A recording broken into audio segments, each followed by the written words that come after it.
ውድ ጠለስ ሚዲያ ቤተሰቦችና ታዳሚዎች ሰላም ጤና ይስጥልን። ይህ በጠለስ ሚዲያ ባሳይ ደርቢ የሚቀርበው የህዳር 26 ቀን 2018 ዓ.ም የዘወትር ፕሮግራማችን ነው። በዛሬው ፕሮግራማችን ልዩ ልዩ አዳዲስ መረጃዎችን ይዘን ወደ እናንተ መጥተናል።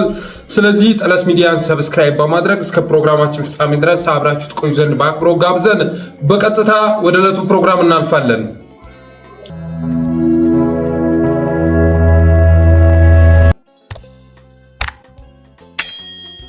እነ መከታው ወደ ትክክለኛ መስመር በመግባታቸው የተነሳ እስክንድር ነጋ ሸዋን ለቆ መጥፋቱ ተሰምቷል። ወደ ይገባ በሚለው ጉዳይ ላይ ያዝነው መረጃ ወደ እናንተ የምናደርስ ይሆናል። እነ ኢያሱ አባተና ሌሎችም ከሰፈራቸው ሰው ከአቶ ይርጋ ኃይሌ ጋር እየተነጋገሩ መሆናቸውን ሰምተናል እና እንደ አጠቃላይ አፋሕድን በተመለከተ ያሉንን መረጃዎችና ምልከታዎች ወደ እናንተ የምናደርስ ይሆናል። ወርና ቀኑን በትክክል ማስተዋስ ባልችልም ዓመተ ምሕረቱ ግን አምና 2017 ዓመተ ምሕረት ነበር። ከአፋሕድ የተውጣጡ አመራሮች ወደ ዳውንት አቅንተው በኢጋድና በአፍሪካ ህብረት አማካኝነት ቅንጭብት ስር ድርድር ማድረጋቸው ተሰማ። ይህም መረጃ በወጣ ቅጽበት ከብልጽግና ጋር በመደራደር የሚፈታ ችግር አለመኖሩን የተረዱ ወገኖች ቅዋሜያቸውንና ቁጣቸውን ሲገልጹ እነ እስክንድር ነጋ በፍጹም አልተደራደርንም ብለው ሸመጠጡ። የተነጋገርነው በሰብአዊ እርዳታ አቅርቦት ዙሪያ እንጂ በድርድር ጉዳይ አይደለም በማለት ካዱ።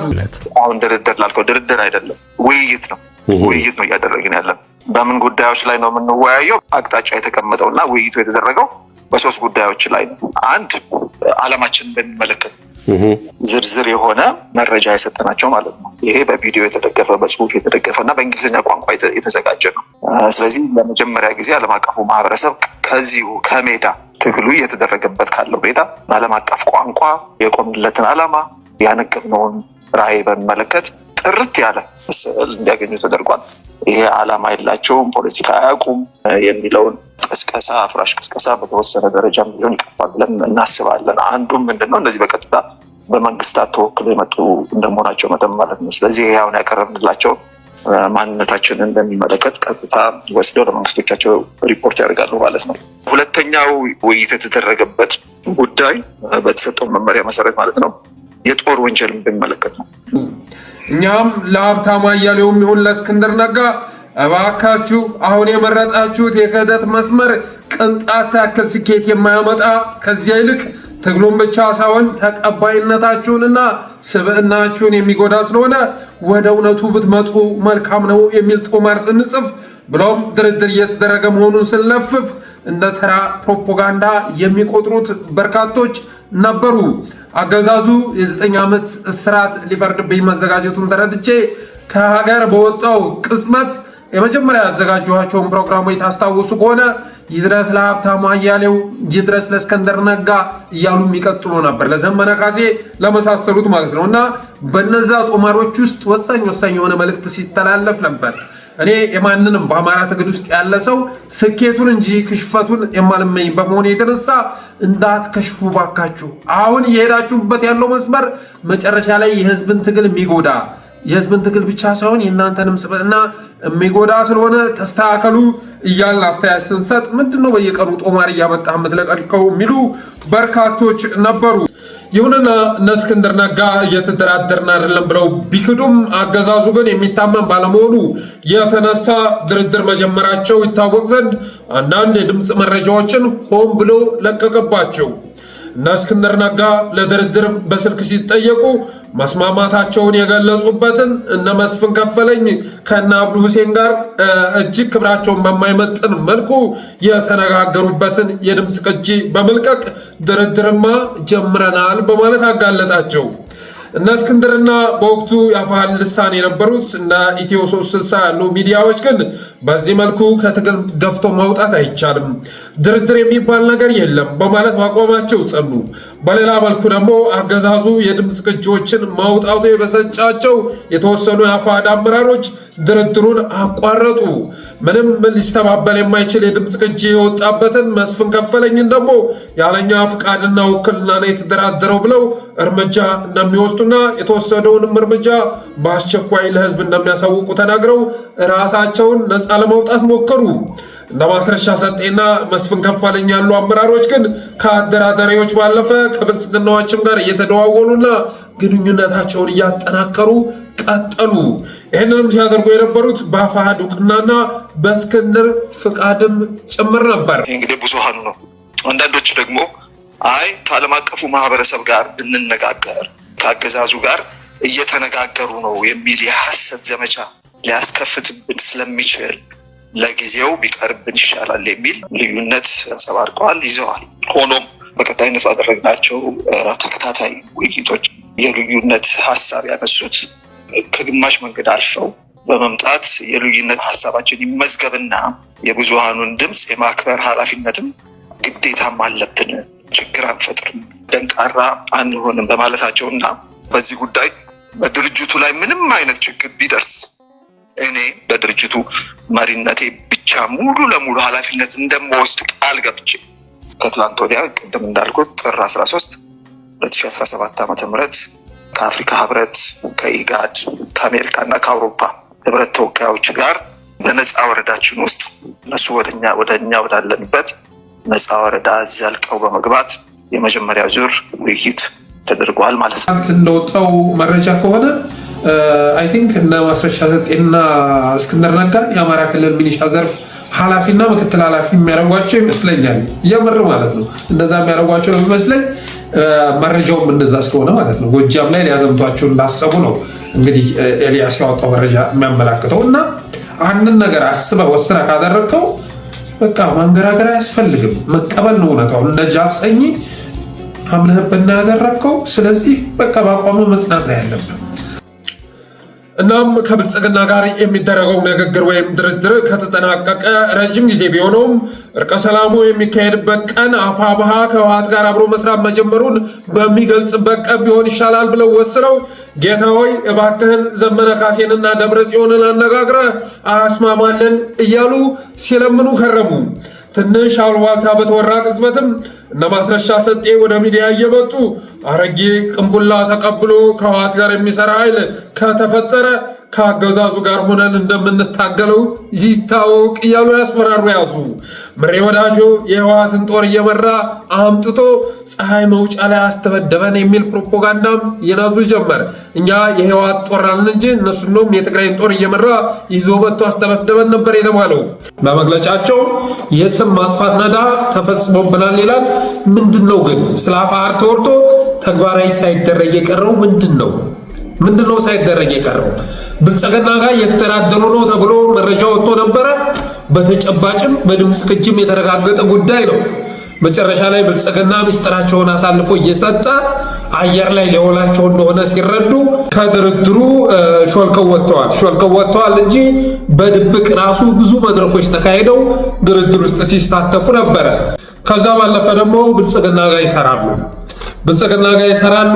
ሳልሳዊ ብአዴን የሚል ስያሜ የሰጡት ወንድሞቻችንን እነሱ ዳግማዊ ብአዴን ሆነው እየሰሩ ስለሆነ ነው በማለት ስንናገር ነበር።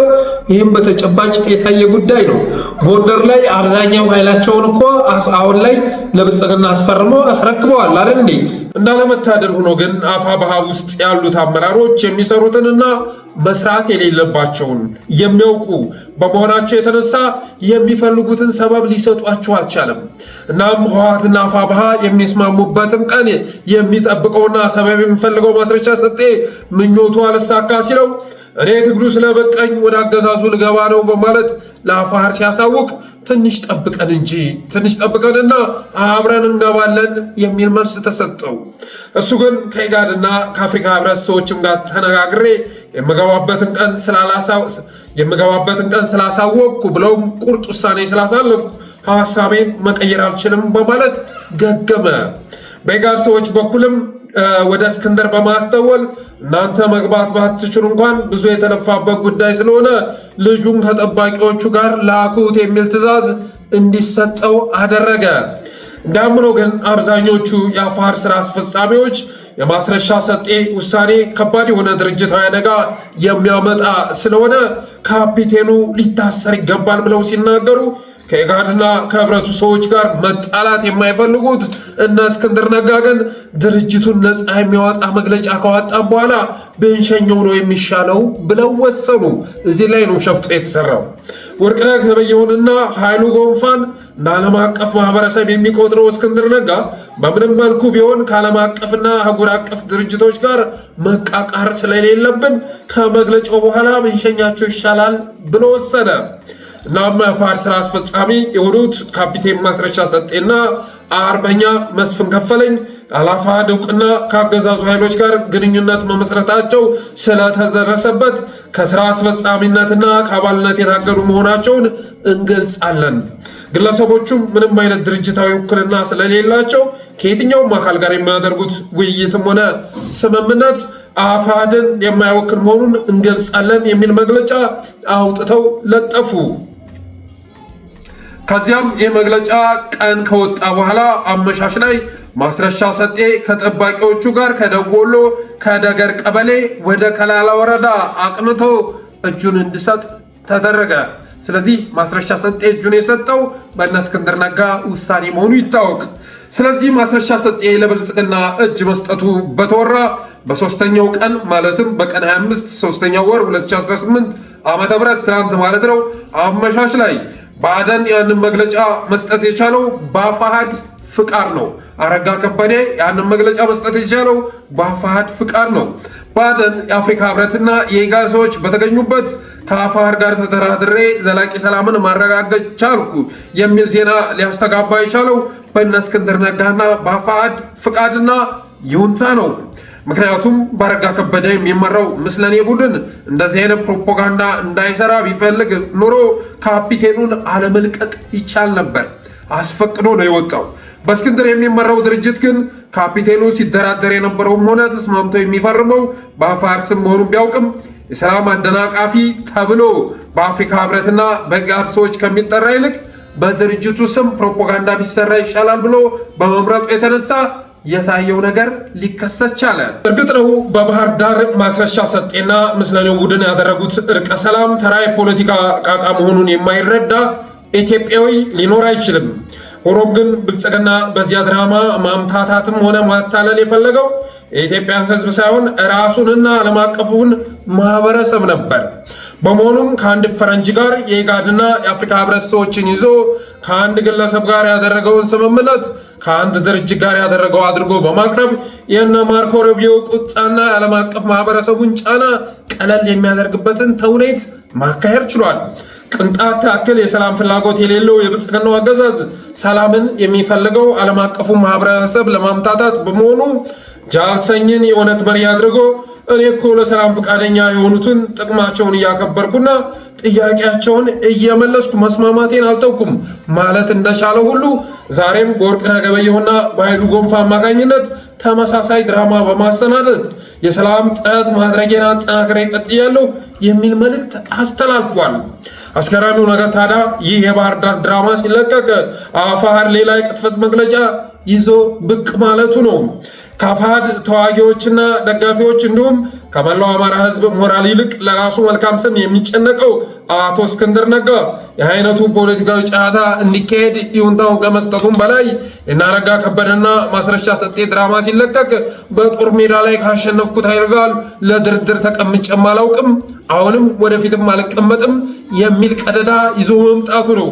የአገዛዙ ሰራዊት ጋር መዋጋቱን አቁሞ በሚዲያ ውጊያ አፋብኃን ሲያብጠለጥል የከረመው እስክንድርና ቡድኑ በስሙ እርቀ ሰላም እንደሚካሄድ እያወቀ ማስረሻን ከለቀቀ በኋላ እንደገና ሌላ ማደናገሪያ ይዞ መምጣቱ ነው ይህን ፕሮግራም እንድንሰራ ያስገደደን።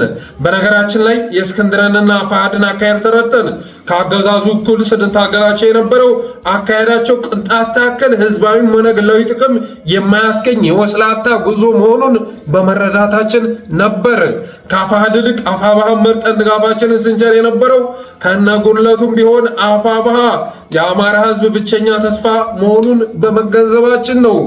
አርበኛ ዘመነ ካሴ ደግሞ ብዙ ዘመቻ ሲከፈትበት የነበረውና አሁንም እየተከፈተበት ያለው ከሁላችንም በፊት እንደ እስክንድርና ማስረሻ ሰጤ አይነት አይረቤ የስብዕና ያላቸውን ሰዎች ተገንዝቦ መስመራችን ለየቅል ስለሆነ ዞር በሉልኝ በማለቱ የተነሳ ነው።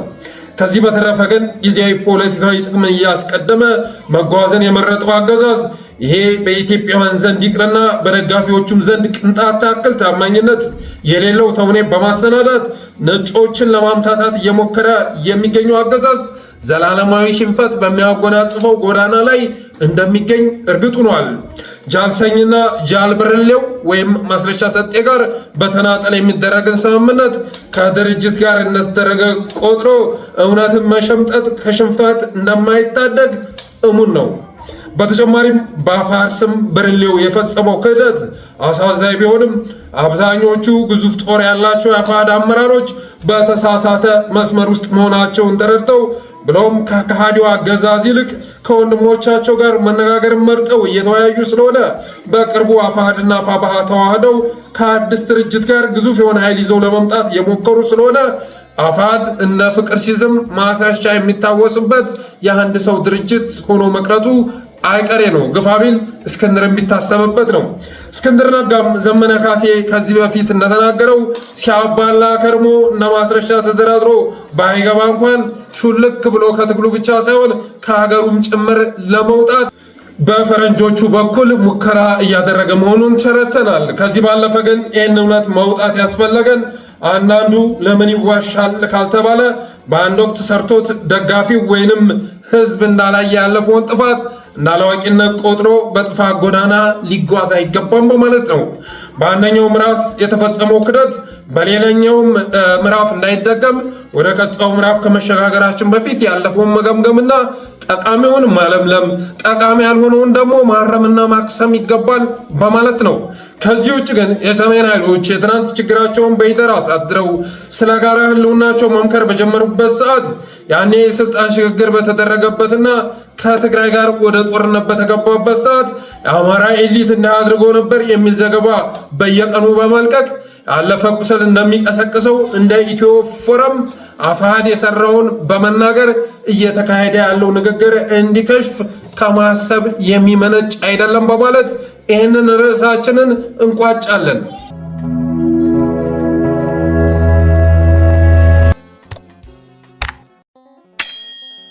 ወደ ቀጣዩ ርዕስ ስንሻገርም ከመጀመሪያው ጋር ተያያዥነት ያለው ነው።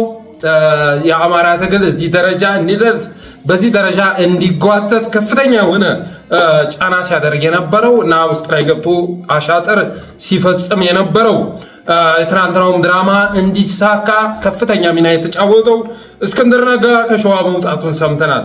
ከሸዋ ወጥቶ ወዴት ሄደ የሚለው መናገር ባንፈልግም ከሸዋ ግን ወጥቷል። እነ መከታው ወደ ትክክለኛ መስመር በመምጣታቸው የተነሳ ስንጮለት በጣም ብዙ ስንለፋለት የነበረውን እውነት በመጨረሻም በመረዳታቸውና ከወንድሞቻቸው ጋር መነጋገር በመጀመራቸው የተነሳ እሱን ሊቀመንበር ለማድረግ እሱን የመደራደር አቅም ለማሳደግ በእሱ ስር ተሸክፈው ይህን ያህል ከቆየን በቂ ስለሆነ ከዚህ በኋላ ከዚህ ሰው መገላገል አለብን ብለው በመወሰናቸው የተነሳ ዘመነ ካሴ በአንድ ወቅት ገንዘቡ የሚያልቅና ሁሉም ነገር በአሁኑ ያልቅና ስታባላን ከርመህ ሹልክ ብለህ ትወጣለህ እንዳለው ሹልክ ብሎ መውጣቱን ሰምተናል። ሰሞኑን መግለጫ በአፋር ስም ሲያወጣ የነበረው እሱ መሆኑን ተረድተናል። እና እስክንድር ነጋ እስካሁን ድረስ በአማራ ትግል ውስጥ ያደረጋቸው አንዳንድ ነገሮች ሲታሰቡ ሰኔ 15ን አንስቶ የነ ጄኔራል አሳምነው ጽጌ ያ ክስተት እንዲከሰት ኢሚዲየት ኮዝ ሆኖ ማገልገሉ የሚዘነጋ አይደለም። በወቅቱ ወደ ባህር ዳር አቅንቶ ነበር እስክንድር ነጋ። ስለዚህ ሰኔ 15 ከተከሰተው ጥቃት ጀርባ የእስክንድር ጉዞ ዋነኛ ሰበብ እንደነበር የሚዘነጋ አይደለም። ወደ ትግሉ ከገባ ጊዜ አንስቶ እነ ግርማ ፈሊን ጨምሮ በርካታ ጀግኖች እንዲገደሉ አድርጓል። ይህንን ማውጣት ያስፈለገን ካለፈው ሌሰን ተምረን ካለፈው ጥፋታችን ተምረን በቀጣይ መስተካከል ስላለብን ነው። ምክንያቱም እሱ ጋር አብረው ሲሰሩ የነበሩ ሰዎች አሉ። የደረሰው ጉዳት ሊታወቅ ይገባል። ጎንደር ላይ በተመሳሳይ መልኩ አንዳንድ ሰዎች አሁንም ከብልጽግና ጋር እየተደራደሩ ነው። ለአንድነት ሲባል በሚል ጭንብል ውስጥ ተሸሽገን ነገ ችግር የሚያመጣን ነገር ልናሳልፈው አይገባም። ለምሳሌ እንደ ጠለስ ሚዲያ እስካሁን ድረስ አፋሕድ እስክንድር ስንል የነበረው ይሄ ችግር መጨረሻ ላይ መገለጡ ስለማይቀር ነው። ብናሽሞነሙነው አንድ ለማድረግ ጥረት ብናደርግ ሁለት የነበረን ነገር አንድ ነህ እያልክ 24 ሰዓት መጥተህ በሚዲያ ስለተጨቃጨቅ አንድ ልታደርገው አትችልም። ሁለት ከሆነ ሁለት ነው እና ዘመነ ካሴ ርዕዮትም ጭምር ይለያየናል፣ መስመራችን ለየቅል ነው እንዳለው የአፋሕድና የእነ እስክንድርን አካሄድ በመረዳት ነበር ያን አስተያየት ስንሰጥ የነበረው። አሁንም አስተያየት እየሰጠን ያለነው አንድነቱ እንዲፈርስ በማሰብ አይደለም። የተጀመረው አንድነት ሊፈርስ አይችልም።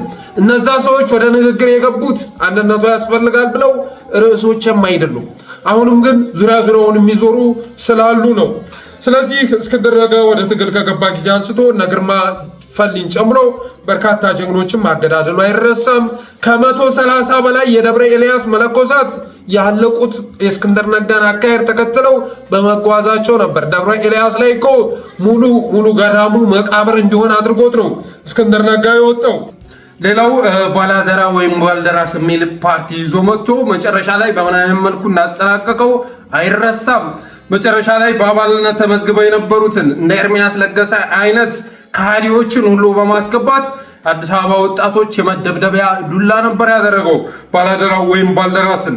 ሌላው ምድር ላይ የሌሉ አደረጃጀቶችን ድርጅቶችን በመፍጠር መጀመሪያ ላይ ጎጃም ላይ ለመሰነጣጠቅ ጥረት ሲያደርግ ነበር። ጎጃምን ለመክፈል ጥረት ሲያደርግ ነበር። በነ ዘመነ ካሴ በነ አስረስ ማርያም ማንነቱ ተጋልጦ ጥፋልን፣ ከዚህ ውጣ፣ ጎጃምን መክፈል አትችልም፣ የጎጃም አማራን ልከፍል አትችልም፣ ውጣ ብለው ሲያስወጡት እንደገና ሸዋ ገብቶ በነመከታው ሲመራ የነበረውን በርካታ ጀብዱ ሲፈጽም የነበረውን ኃይል መጨረሻ ላይ ምን አድርጎ እንዳከረመው የሚዘነጋ አይደለም። ጸረ አማራዎችን በሚዲያ በማደራጀት ያደረሰው ጉዳት ቀላል አይደለም። የብልጽግና የሳይበር ሚሊሻን ከመታገል በላይ የእስክንድር ሚሊሻን መታገል በጣም አድካሚ ሆኖ ነበር።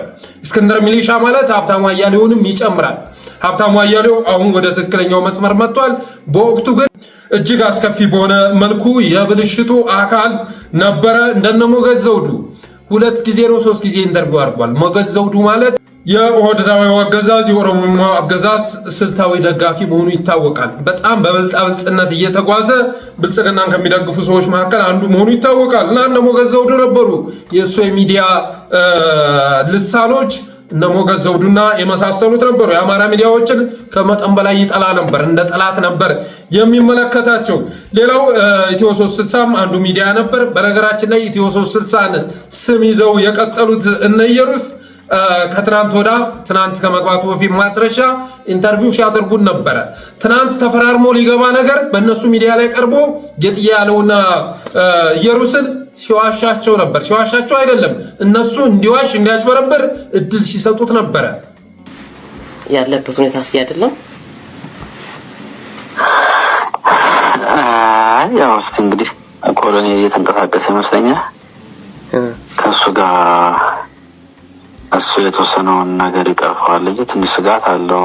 እነዚህኞች የነ ድርሳን ኃይልም ያው ከወሎ መውጣት የለበትም በሚል እየፈለገኝ ነው ብለውኛል። መንግስትም ደግሞ በዚያው ልክ አጋጣሚ እነሱን መጠቀም ፈልገዋል። መንግስትም በዚህ አጋጣሚ ለመያዝ ፍላጎት እንዳለው ነው እየሰሙ ያለውትና ትንሽ ነገሮችን መንተን ለርጋታ ማይተ ታለፋሉ። ያው እንዴት ታርያለሽ? እንዴት ከወያኔ ጋር እንዴት ተብሎ ይሰራል? ወያኔን ወደ ስልጣን ለመመለስ ከሆነ መጀመሪያ ለምን ትግሉንስ ማድረግ አስፈለገ? እሱን እኮ ነው ያው እንደሰማችሁት ነው እንግዲህ። እኔ ከህወሓት ጋር አልሰራም እየወጣሁኝ መከታውን ያብጠለጥላል። ለመከታው ወደ ትክክለኛ መስመር ነው የመጡት። ሸዋን አማራ እየበላው ያለው አድዋ ላይ ያለው ወያኔ አይደለም። እየበላ ያለው ሸዋ ላይ ያለው ኦህዴዳዊ አገዛዝ ነው። ለሸዋ ዋነኛ ስጋቱ ነው፣ የአደጋ ምንጩ ነው የተከሰተው ኦህዴዳዊ አገዛዝ ነው። ከአዲስ አበባ ጠራርጎ እያጠፋን ያለው ሸዋ ጠቅላይ ግዛት ከሚባለው አካባቢ አማራዎችን ነቅሎ እያባረረ ያለው ወያኔ አይደለም። አድዋ ላይ ያለው መቀሌ ላይ ያለው ወያኔ ሳይሆን ቦሌ ላይ ያለው ሸኔ ነው። ስለዚህ እነ መከታው ይህን ተረድተው ወደ ትክክለኛ መስመር ሲመጡ እነ መከታው እና እነ ኮሎኔል ፈንታው እንደገና የሚታሙበትን መድረክ ፈጥረው የማስረሻን ሀሳብ ለመሸጥ ጥረት ሲያደርጉ ነበር። እኔ ኢየሩስ በጣም በአንድ ወቅት በጣም ጥሩ የሆነ አመለካከት ነበረ ይለሷ ጥሩ የሆነ አመለካከት በትክክለኛ መስመር ውስጥ እንዳለች፣ አሁን ግን የተሰማራችበት መስመር ከነሪዮት የሚብስ እንጂ የሚያንስ አይደለም። እነ ሪዮት ከተሰማሩበት መስመር እንደውም የባሰ መስመር ውስጥ ያለች ይመስለኛል። ሌላው አማራን ለስልጣን የማያበቃ ማኒፌስቶ ያዘጋጀውም እስክንድር ነጋ ነው። የእስክንድር ነጋ ማኒፌስቶ ካነበባችሁ ስልጣን ስለመያዝ የሚያወራ ነገር አታገኙም። ጭራሽ የስልጣን ጉዳይ የለም። አማራ ላይ ጄኖሳይድ ተፈጽሟል፣ ያንን ጄኖሳይድ ለማስቆም ወደ ትግል ገባን ነው የሚላችሁ። ስለዚህ የኦህዴድ አገዛዝ አማራን መግደሌን ትቻለሁ ካለ አማራ ጥያቄ ተመለሰ ብሎ እንደሚገባ ነው ማኒፌስቶ ግልጽ የሚያደርገው። ዲያስፖራው የለገሰውን ዶላር የእሱ ስልጣን ማጠናከሪያና የፋኖ መግዣ አድርጎት ነበር። ፋኖዎችን በገንዘብ የሚገዙ ቁሶች በማድረግ አንዱን ከአንዱ እያስከዳ እያጣላ ይዞት በገባው ዶላር ከፍተኛ ጉዳት እንዳደረሰ አይዘነጋም። አማራ አንድ እንዳይሆን ማድረግ ያለበትን ሁሉ አድርጓል። መሬት ላይ የሌለውን አደረጃጀት ስያሜ እየሰጠ እና ድርጅት አለኝ እያለ አማራ አንድ እንዳይሆን ሲያጓትት ነበር። አሁንም በመጨረሻ አንድ መሆን ባለመፈለጉ የተነሳ ራሱን አስተካክሎ አርሞ በተሰጠው ኃላፊነት ለመስራት ፍቃደኛ ባለመሆኑ የተነሳ ነው ለቆ የወጣው እና በፈረንጆቹ በኩል እንግዲህ በቀጣይ የሚያደርገውን ነገር አብረን የምናየው ይሆናል። ዞሮ ግን በቀጣይ እኔ እስክንድርን አማራ ትግል ውስጥ የምናየው አይመስልም። ያ የሆነው ደግሞ ስልጣን ወዳድነቱ ነው። ከአብይ አህመድ በማስከተል በጣም ስልጣን የሚወድ ነገር ስልጣኑን ለማስጠበቅ ማድረግ ያለበትን ነገር ሁሉ ከማድረግ ወደኋላ ማይል ሰው ያየሁት እስክንድር ነጋን ነው። በጣም ስልጣን ይወዳል። አብይ አህመድ ጋር የሚያመሳስለው ሌላው ኳሊቲ ደግሞ እንደ አብይ ሁሉ የተማረ ሰው አይወድም። እስክንድር ነጋ የተማረ ሰው አቅም ያለው ሰው አይፈልግም። ከሱ ስር እየተረመጠመጠ እሱን እያመለከ እኔ ሊቀመንበር የኔ ሰብሳቢ እያለ የሚያሸረግድለት ኃይል ነው የሚፈልገው። ያምሮ ግን መብሰሉ ላይ ቀርብ ማገዶ ፈይቶ ጊዜ ፈጅቶ ትግሉንም አጓቶ አሁን ላይ እስክንድር ነጋ በአማራ ትግል ውስጥ ጫና የማይፈጥርበት ሁኔታ ተከስቷል። ገንዘቡን በማለቁ የተነሳ የእሱን ማንነት በመታወቁ የተነሳ ቢሆን ኑሮ ቢሳካ ኑሮ እኔ እስክንድር ነጋን ታላቁ እያልኩ እስከ መጨረሻው ድረስ ብጠረው ደስታውን አልችልም ነበር። ታላቁ ስንለው እንደነበረው ሁሉ ታላቁ ነው ቢዘልቅ ደስታውን አልችልም ነበር። ግን ደግሞ ታላቁ የሚል ስያሜ ይዞ ከገባ በኋላ የአማራ ትግል ውስጥ ሲያደርገው የነበረው የታናሽነት ስራ ነው። አሁን ራሱ እናረጋ ከበደ ይህን ድራማ እንዲሰሩ ያደረገው የአፍሪካ ህብረት የኢጋድ ሰዎች በተገኙበት ይችን ድራማ አሰናርቶ ከአፋር ጋር ተደራደርኩ ተነጋገርኩ ብሎ እንደገና እንደነ ማርኮ ሩቢዮ ሌሎችንም የምዕራባውያን ጫና ሲያደርጉ የነበሩ ማለት ነው ወደ ሰላም እና ወደ ድርድር መምጣት አለበት እያሉ አገዛዙ ላይ ጫና ሲያደርጉ የነበሩ ኃይሎች የሚታለሉበት ድራማ እንዲሰራ ያደረገው እስክንድር ነጋ መሆኑ መታወቅ አለበት። እና ኃይሉ ጎንፋና እነ ዶክተር ወርቅነህ ገበየሁ ጋር መጣላት የለብኝም ስለዚህ ልቀቁት ብሎ እንዲለቀቅ አድርጓል። በአፋር ስም ድርድር ተደረገ ተብሎ ይሄ ድራማ እንዲሰራ ያደረገው እስክንድር ነው። በተረፈ ጎንደር ላይ ያሉት ደቡብ ጎንደር ላይ ያሉት እነ ኢየሱ አባተና ጌታ አስራደ አሁንም ቢሆን በቀጥታ ከክልሉ ብልጽግና ጽሕፈት ቤት ኃላፊ ይርጋ ሲሳይ ጋር ንግግር እያደረጉ መሆናቸውን የሚገልጽ መረጃ በተጨባጭ ደርሶኛል። ለአንድነት ስንል ሁሉንም አብካክተን ሁሉንም አዳክረን ጥለን መሄድ የለብንም እና በተጨባጭ የደረሰ መረጃ ደቡብ ጎንደር ላይ ያሉት ኢያሱ አባተና ነጌታ አስራደ በቀጥታ ከክልሉ ብልጽግና ጽሕፈት ቤት ኃላፊ ይርጋ ሲሳይ ጋር ንግግር እያደረጉ ናቸው። ስለዚህ አንድ መሆን በሚል አስተሳሰብ ነገር ወደኋላ የሚመልስ ነገር መደረግ የለበትም። በእኔ እምነት ደረጀ በላይ ነመከታው ወደ ትክክለኛ መስመር እንደመጡ የሚገልጽ መረጃ ደርሶኛል። በአንድ ወቅት ሁሉም የተሳሳተ መስመር ውስጥ ነበሩ። ግን እነመከታው እነ ደረጀ በላይ አሁን ላይ ከባዕዶኖች ጋር ምንም አይነት ንክኪ እንደሌላቸው መታገል እንደሚፈልጉ ይህ አገዛዝ መጨረሻው ከእሱ ጋር የሚደረግ ድርድር በክህደት እንደሚጠናቀቅ ተረድተው ይህ አገዛዝ ወይ ያሸንፈናል ወይ እናሸንፈዋለን የሚል አቋም ውስጥ መግባታቸውን ተረድቻለሁ። ሌሎቹ ላይ ግን ጥንቃቄ ማድረግ ያስፈልጋል። በተረፈ እነ ብርሌው የጃልሰኞ ወታደሮች ዛሬ በህይወት የሉ። ግማሾቹን እየለቃቀሙ በልተዋቸዋል። እንደውም መሰረት ሚዲያ ትናንት ዘገባ አውጥቷል። ይህም በተመለከተ ማለት ነው። እና የጃልሰኝ ጋር አብረው የገቡ የሰራዊት አባላት ተበልቶ አልቋል። ግማሾቹም ታስረዋል። ስለዚህ እነ ማስረሻ ሰጤ በአንድ ወቅት እንደተናገር ነው የአማራ ክልል ሚሊሻ ጽሕፈት ቤት ምክትል ኃላፊ ሊያደርጉት ይችላሉ፣ በዛ ደረጃ እያሰቡለት ነው እያልን ስንናገር እንደነበረው ለጊዜው ያንን መደብ ሊሰጡት ይችላሉ። ውሎ አድሮ ግን ዋጋ መክፈሉ የሚቀር አይደለም።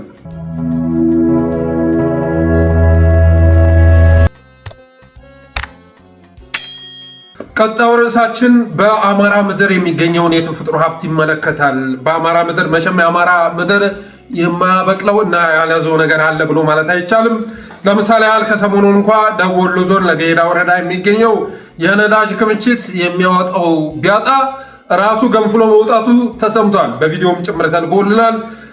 እንደውም የአካባቢው ሰዎች በባህላዊ መንገድ ለአገልግሎት እያዋሉት መሆኑን ሰምተናል። ለኩራዝና ለተለያዩ ነገሮች እየጠቀሙት መሆኑን ሰምተናል። ምንም እንኳን ታከለ ኡማ ይህም በተመለከተ በአንድ ወቅት መረጃ አጋርቶን ነበር። የሀብቱን ቁጥር ቀነስ በማድረግ ለገሄዳ ላይ ያለው ጥናት ተጠንቶ መጠናቀቁን ገልጾ ነበር። ከዛ በኋላ ግን አብይ አህመድ እሱን አነሳና ሌላ ሰው አስቀመጠ። ዋነኛ ትኩረቱንም ሶማሌ ላይ አድርጎ እየሰራ ይገኛል። የአማራን ነዳጅ አውጥተን አማራ ክልል ተፈላጊ እንዲሆን ማድረግ የለብንም፣ እዛው ተቀብሮ ይቀር ብሎ በመወሰኑ የተነሳ ያለው ክምችት እየታወቀ ከመታወቅም አልፎ በራሱ ገንፍሎ እየወጣ ያንን ማድረግ አልፈለግም አብይ አህመድ። እኛም እንዲወጣ አንፈልግም። በኦህዴዳዊው አገዛዝ ዘመን ለገሄዳ ላይ ያለ ጋዝ ወጣ ማለት እንደውም ወሎን ሰሜን ኦሮሚያ ብለው ለሚጠሩት ኃይሎች ያንን ፕሮጀክታቸውን አጠናክረው እንዲቀጥሉ የሚያደርግ ነው። እነሱ ካወጡት የተፈጥሮ ሀብትም አማራ ይጠቀማል ተብሎ አይታሰብ። የሚያምነው ግን አማራ ምድር ላይ ከሌላው ከኦፓሉ ከወርቁ ባለፈ ነዳጅ ራሱ ገንፍሎ እየወጣ ያለበት ሁኔታ ነው ያለው። ሌላው ደላንታ ላይ ያለ የኦፓል ክምችት በጣም ከፍተኛ የሆነ ዶላር እየተገኘበት መሆኑ ይታወቃል። ያ ዶላር በአደኖች ጋር ኦህዴዶች ጋር የሚገባ ቢሆንም ደላንታ ላይ ያለ የኦፓል ክምችት ኢትዮጵያ ውስጥ የለም። ከዚህ ባለፈም የጎጃም ለም መሬት ያለው እኛው ክልል ውስጥ ነው፣ አማራ ምድር ላይ ነው። ጎጃም ብትሄድ ሁሉን አብቃይ የሆነ ማለት ነው። ሁሉን አብቃይ የዘጌ ቡና ብትል የማርቆስ በርበሬ ብትል ሌላው አዝዕርቱም ምኑን ተውና ማለት ነው። እውነትም ገነት የነበረችው ጎጃም ላይ ነው ተብሎ እስኪታሰብ ድረስ ሁሉን አብቃይ የሆነ ምድር ያለው ጎጃም መሆኑ ይታወቃል። እኔ በተደጋጋሚ ስናገር እንደነበረው ይሄን ማወራው ኢትዮጵያን አይቼ ነው። ኢትዮጵያን በአጠቃላይ ዙሬ አይቼ መጨረሻ ላይ የደረስኩት ድምዳሜ እንደ ጎጃም ሀብታም የሆነ ምድር ኢትዮጵያ ውስጥ የለም የሚል ድምዳሜ ላይ ነው የደረስኩት። ይህንንም በመጽሐፍም ጭምር የሀሳብ ቀንዘሎች የሚለው 3ኛ መጽሐፌ ላይ በሰፊው እጀበታለሁ። ጎንደር ላይ የሚመረተው ሰሊጥ ከማዕድን የሚተናነስ አይደለም። ሸዋ ላይ ሁሉን አብቃይ የሆነ መሬት አለን። በሰብል ልማቱ ብቻ ሳይሆን በእንስሳ ሀብቱም ጭምር ሸዋ ላይ ከፍተኛ የሆነ ሀብት መኖሩ ይታወቃል። ወሎ ስትመጣ ደግሞ ማዕድኑም ነዳጁም ያለበት ምድር ነው። ከዛስ ከምድሩ ወደ ፍጥሩ ስንሸጋገር እውቀት ያለው ህዝብ፣ በስርዓት ውስጥ መኖር የለመደ ህዝብ፣ በህግ አምላክ ብሎ መተዳደር የሚፈልግ ህዝብ፣ መንግስት ባይኖር እንኳን የተለያዩ የራሱን አደረጃጀቶች ፈጥሮ በህግ መተዳደር የሚፈልግ ህዝብ ያለን ህዝቦች መሆናችን ይታወቃል።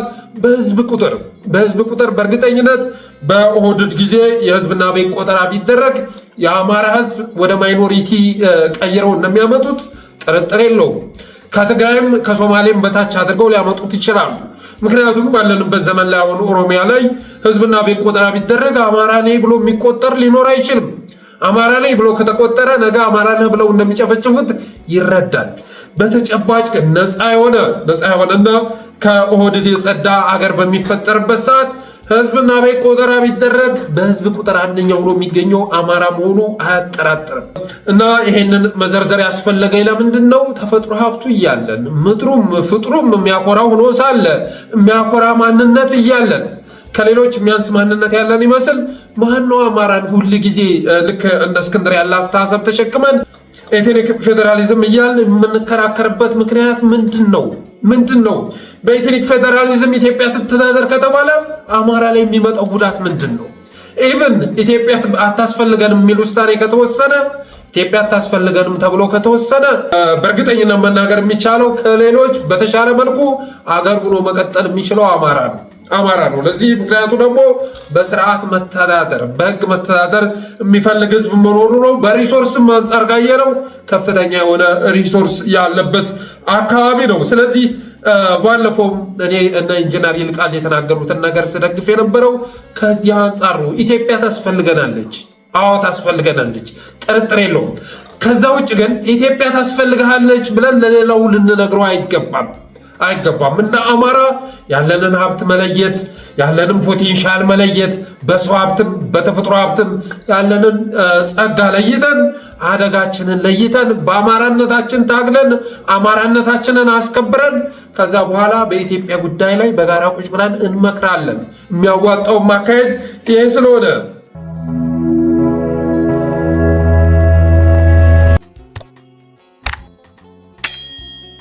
ሌላው ወደ ቀጣዩ አጭር መረጃ ስቻገር አርማጭሆ ላይ ዛሬ የሚገርም ክስተት ተከስቷል። አርማጭሆ የ14 ዓመት ታዳጊ ልጁን አስገድደው ወደ መከላከያ ማስገባት የሚፈልጉ የሰራዊት አባላት ልጁን በገመድ አስረው ይዘውበት ይሄዳሉ። አርማጭሆ ምድር ላይ የ14 ዓመት ታዳጊ ልጁን አስገድደው ወደ መከላከያ ሊያስገቡ የነበሩ የመከላከያ አባላት ላይ አባቴ ይህን ሲሰማ ማለት ነው ልጅ እየተወሰደ ነው መባሉን ሲሰማ ከዛ ክላሹን አፈፍ አድርጎ ይዞ በመሄድ ሶስቱን የሰራዊት አባላት ደምስሶ ልጁን ይዞ መሸፈቱን የደረሰ መረጃ ያመለክታል። ባለፈው እንዳልኳችሁ አብይ አህመድ 1 ሚሊዮን ሰራዊት ባፈሳም በግዳጅም በፍላጎትም ሰራዊት ፈልጋለሁ ክልሎች ምርጫ ለማድረግ እና ለምርጫ ምቹ የሆነች የተወሰነች ተረጋጋች ሀገር ለመፍጠር 1 ሚሊዮን ሰራዊት ያስፈልገኛል። ደሞዝ የማይከፈለው 1 ዓመት ነፃ ብሔራዊ ግዳጅ ላይ የሚሰማራ ወጣት ያስፈልገኛል ብሎ ለአማራ ክልል 200 ሺህ ሰጥቶ ነበር። አማራ ክልል በሰፊው ወደ አፈሳ ገብቷል። ወሎ ላይ በተለይ ባለፈው የአብነት ተማሪዎችንም ጭምር አፍሶ አንዱን ገሎ አንዱን ማክሰሉን ዘግበን ነበር። ስለዚህ ያን የለመዱትን አርማጭሆም ላይ የ14 ዓመት ልጅ አፍሰው ባለፈው በአሜሪካ ሂውማን ትራፊኪንግ ሪፖርት ላይ የተወቀሰበትን ነገር አገዛዙ ለመፈጸም ሲሞክር አባት ልጅንማ አትወስዱም ብሎ ሶስቱን አካትሞ ልጁን ማስመለጡን የደረሰን መረጃ ያመለክታል። በተረፈ ግን በአማራ ምድር በአዲስ አበባም ጭምር የሚደረገው አፈሳ ተጠናክሮ መቀጠሉን ሰምተናል። ሌላው በመተማ ወረዳ ሸመለ ጋራ ቀበሌ በአገዛዙ ኃይል ላይ ደጃዝማች 4ኛ ኮር በወሰደው እርምጃ ከ100 በላይ ሲያካትም በትናንትናው ዕለት ማለት ነው 55 ቁስለኛ ማድረጉን እንደዚሁ የደረሰን መረጃ ያመለክታል። ጎንደር ላይ ወደ ዘመቻ ከገቡ በአንድ ጊዜ ከባድ የሆነ ጉዳት አድርሰው ነው የሚወጡት። በመሆኑም መተማ ላይ ሸመለ ጋራ ቀበሌ በአገዛዙ ኃይል ላይ ደጃዝማች 4ኛ ኮር በወሰደው እርምጃ ከ100 በላይ የአገዛዙ ሰራዊትን ሲያካትም 55 ማቁሰሉ ተሰምቷል። በተረፈ ግን አቶ ታዬ ደንደአ 7 ዓመት እንደተፈረደበት ተሰምቷል። ሐሳቡን በሰላማዊ መንገድ በማንጸባረቁ የተነሳ እና አብይ አህመድን የሰራቸውን ወንጀሎች፣ ሴራዎች በማጋለጡ የተነሳ ቂም የያዘው ጠቅላይ ሚኒስትር 7 ዓመት ፍርድ ፈርዶበታል። በነገራችን ላይ የፍትህ ስርዓቱን ያጨማለቁት የአንድ ቤተሰብ ሰዎች ናቸው። ከዚህ በፊት ለምሳሌ ጌዲዮን ጢሞቴዎስ የፍትህ ሚኒስትር ሆኖ በርካታ ግፍ ሲሰራ ነበረ። ከዛ ባለቤቱ ሀና አርአያ ሥላሴ የባሏን ወንበር በመረከብ አሁን ላይ ባሏ ሲያበላሽ የነበረውን የፍትህ ስርዓት የበለጠ ማጨማለቁን አጠናክራ ቀጥላለች። ይሄ ፍርድ ቤት ማለት አብይ አህመድ በዳኝነት የሰየማቸው እና አቃቢ ሕግ አድርጎ ያስቀመጣቸው እነ ሀና አርአያ ሥላሴ ማለት እኔ የተወሰኑ ሀሳቦችን በሚዲያ በማስተላለፌ 9 ዓመት የፈረዱብኝ ናቸው። 9 ዓመት ቅንጣት ታክል 9 ቀን በማያሳስር ንግግር 9 ዓመት ፈርደውብኛል። እና በተመሳሳይ መልኩ አቡነ ሉቃስም በአንድ መድረክ ላይ ባደረጉት ንግግር 7 ዓመት እንደተፈረደባቸው የሚዘነጋ አይደለም። ዛሬ ደግሞ ታዬ ደንደአ በሚዲያ መጥቶ ባደረጋቸው ንግግሮች 7 ዓመት እንደተፈረደበት ተሰምቷል። ከዛ ውጭ ግን በርካታ ወንድሞቻችን እህቶቻችን ያለምንም ፍትህ ላለፉት 3 ዓመታት እስር ቤት ውስጥ ተዘግተው እንደሚገኙ የሚታወቅ ነው። የአፋር ሰው ዛሬ የተደራደርን ገባን ሲሉ እንኳ እነዚህን ወንድሞች እህቶች እንኳ ማስፈታት አልቻሉም።